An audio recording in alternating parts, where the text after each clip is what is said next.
for the second. Classy century for Mushfiq.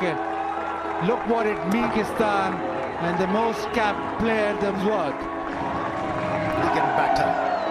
200 বল খেলে 3 অঙ্কের magic figure ছুঁয়েছেন Mushfiqur Rahim. পাকিস্তানের বিপক্ষে লাল বলের ক্রিকেটে এটি তার প্রথম সেঞ্চুরি।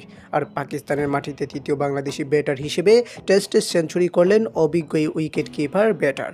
এর আগে স্বাগতিকদের বিপক্ষে হাবিবুল বাশার করাচি টেস্টে করেছিলেন 108 রান এবং জাভেদ উমর বেলিম পেশোয়ারে করেছিলেন 119 রান।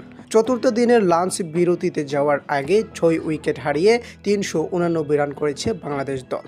প্রথম ইনিংসে এখনও পাকিস্তানের চেয়ে 59 রানে পিছিয়ে আছে নাজমুল হোসেন শান্তর দল। হাতে আছে 4 উইকেট। 5 উইকেটে 316 রান নিয়ে চতুর্থ দিনের খেলা শুরু করেছিল বাংলাদেশ। আগের দিনে অপরাজিত ব্যাটার লিটন দাস এদিন বেশিক্ষণ টিকতে পারেননি। অপরাজিত 52 রান নিয়ে তৃতীয় দিন শেষ করা লিটন আজ নিজের নামের পাশে যোগ করতে পেরেছেন কেবল 4 রান। 56 রান করে উইকেটের পেছনে ধরা পড়েছেন তিনি। লিটন ফেরার পর মেহেদী হাসান মিরাজকে নিয়ে আরও একবার জুটি গড়ার চেষ্টা করছেন মুশফিক।